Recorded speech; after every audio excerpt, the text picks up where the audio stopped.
Scary telling.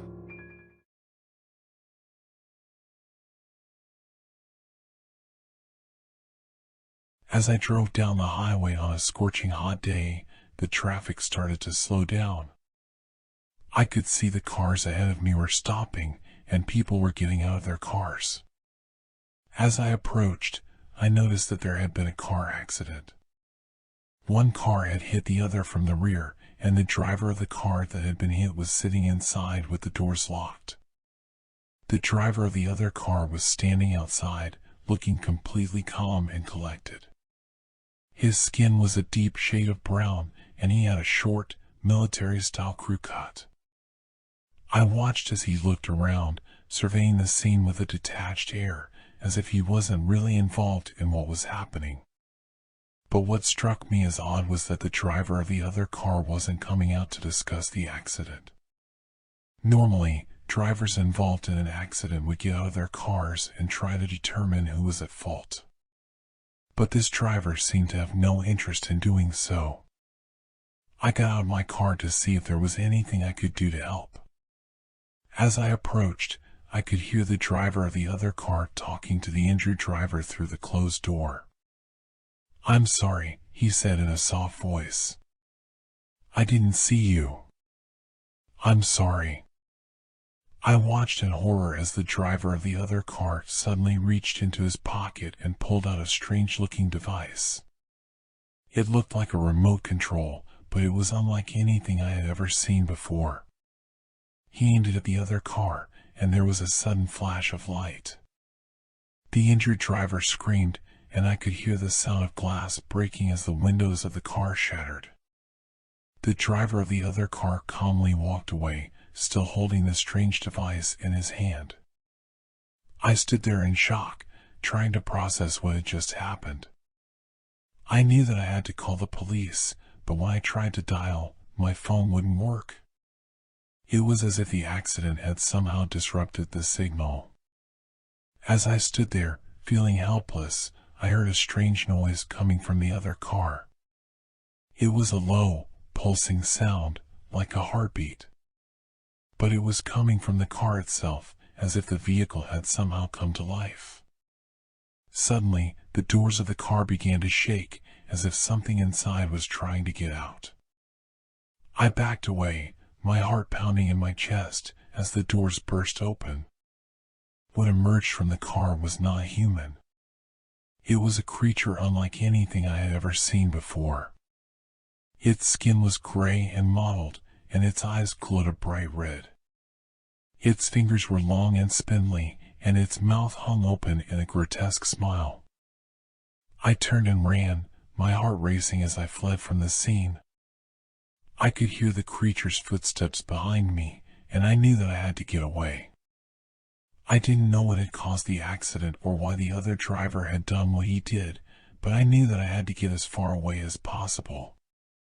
As I ran, I could feel the creature's breath on the back of my neck, its cold, clammy fingers reaching out to grab me. But somehow, I managed to keep ahead of it until I finally reached my car and slammed the door shut. I drove away from the scene as fast as I could, my mind reeling with fear and confusion. What had just happened? What had I seen? All I knew was that I had witnessed something truly terrifying, something that would haunt me for the rest of my life.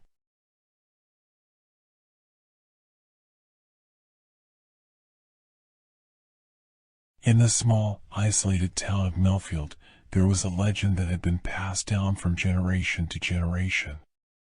The locals whispered about a cursed house at the end of a long, winding road that led into the heart of the nearby forest.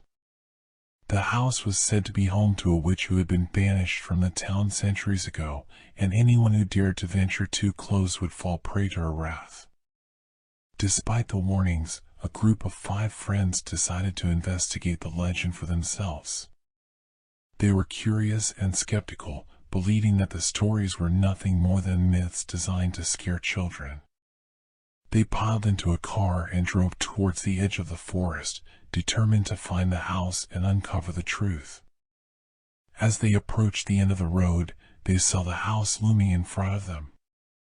It was old and decrepit, with vines crawling up the walls and broken windows that stared out like empty eye sockets. The group hesitated, but their curiosity got the better of them, and they stepped out of the car and approached the front door. The door creaked open, revealing a dark interior that seemed to swallow the light from the outside.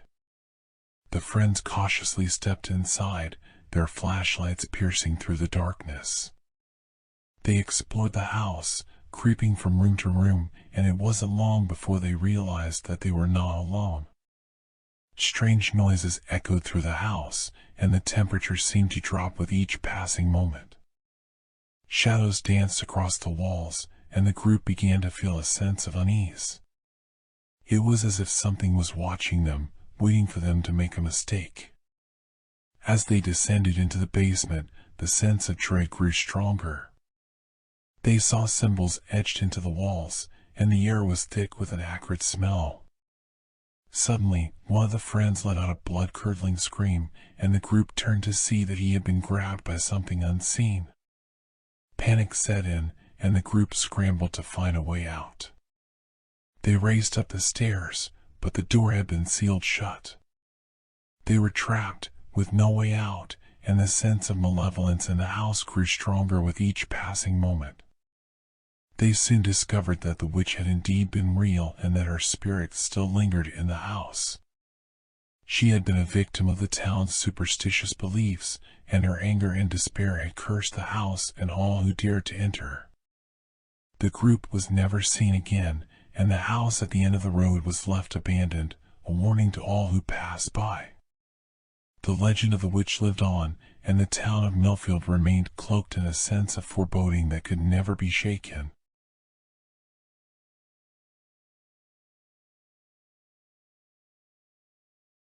Growing up in a small town, I never imagined that I would encounter anything like the Night Stalker.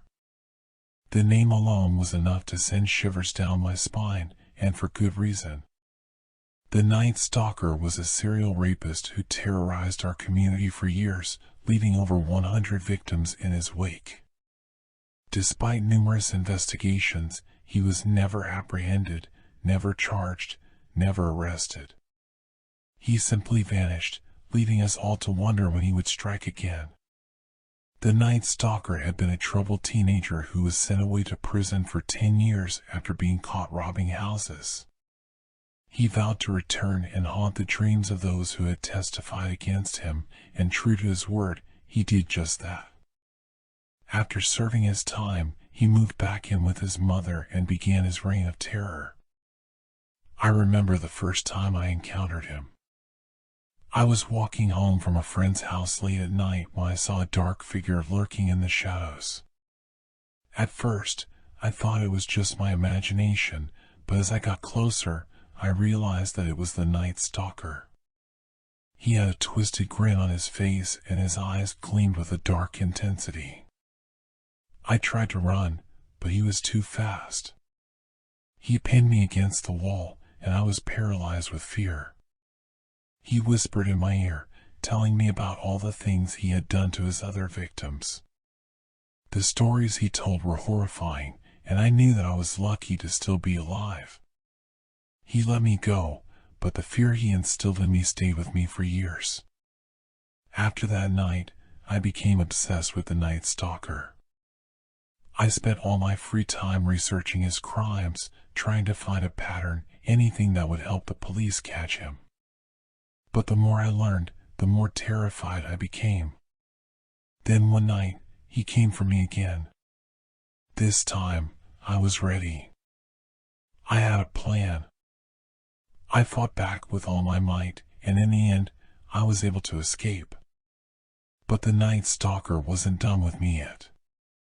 He continued to haunt my dreams, whispering in my ear, telling me that he would never stop until he had claimed me as his final victim. I lived in fear for years, never knowing when the Night Stalker would strike again. But then one day, he was gone. No one knows what happened to him, but I like to think that someone finally caught him and brought him to justice. To this day, I still have nightmares about the Night Stalker. But I also have a newfound appreciation for life, knowing that it can be taken away at any moment by someone as twisted and deranged as he was.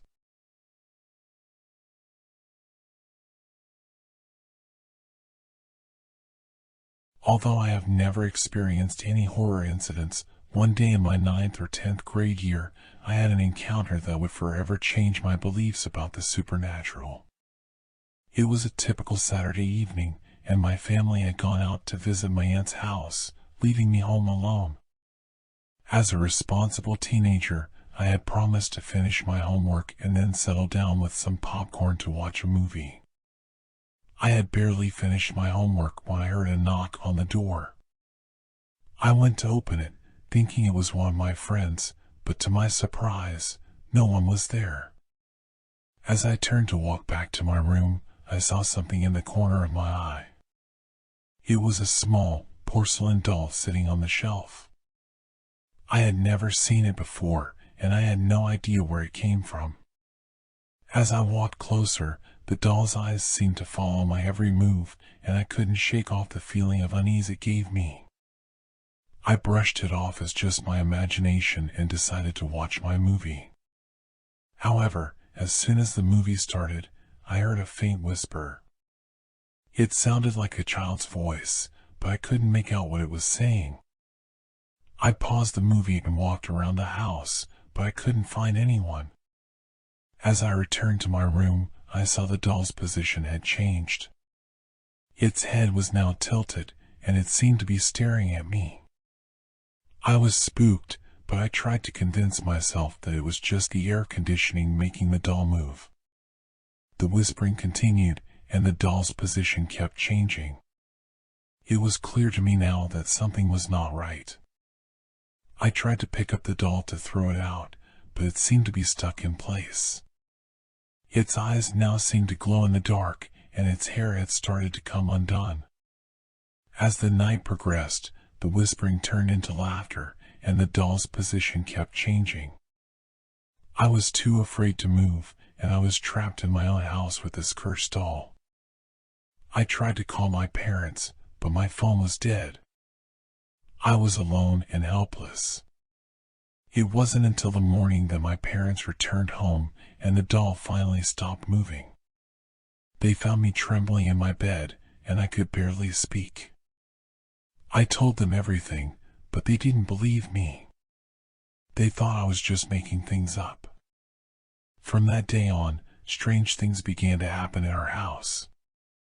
We would hear footsteps in the night, doors opening and closing on their own, and objects moving by themselves. It was as if the doll had brought some sort of curse into our home. As time passed, my family decided to sell the house and move away. We left the cursed doll behind, but I can't help but wonder what happened to it. Was it still in the house, waiting for the next victim? I may never know, but I do know one thing for sure. I will never underestimate the power of the supernatural again.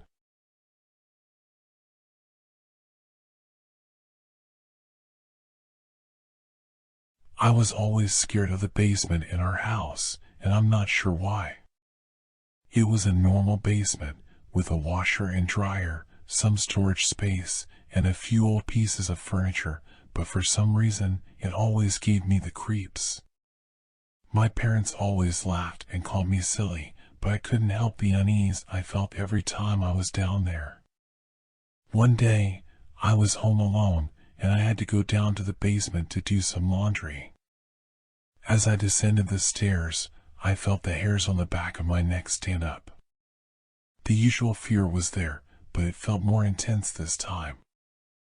I quickly turned on the light, hoping it would make me feel better, but the light flickered and went out. I tried to turn it back on, but it wouldn't work. I was in complete darkness. Panic set in as I frantically searched for my phone. My hands trembled as I fumbled through my pockets. I finally found it and turned on the flashlight. As I shone it around the room, I realized that something was different about the basement. There was a smell that I couldn't quite place, and it made me feel sick to my stomach. It was a mix of mold, rot, and something else. Something that I couldn't identify, but that made my skin crawl. I decided to hurry and do my laundry so I could get out of there as quickly as possible. I grabbed my basket of clothes and made my way to the washing machine. That's when I saw a dark, shadowy figure in the corner of the room. It was hunched over and seemed to be staring at me. I froze, paralyzed by fear. As I stared at the figure, I noticed something strange. It didn't seem to be fully formed.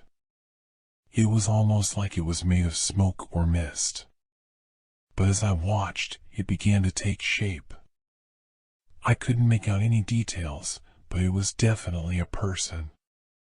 It felt like time stood still as we stared at each other. Suddenly, the figure lunged at me, and I screamed. I dropped the laundry basket and ran up the stairs as fast as I could. I slammed the basement door shut behind me and locked it, feeling relieved that I had escaped. But as I looked back down at the basement door, I saw a hand pushing its way through the crack. The door shook with each push, and I could hear an eerie whispering coming from the other side. I was terrified and didn't know what to do. After what felt like an eternity, the hand and the whispering stopped, and the door was still. I knew I had to leave the house, so I grabbed my keys and ran out to my car. As I drove away, I couldn't shake the feeling that I was being followed. I looked in the rearview mirror, but there was no one there. When I got to a friend's house, I told them what had happened. They looked at me like I was crazy, but I knew what I had seen. I never went back to that house again, and I never went into a basement alone again.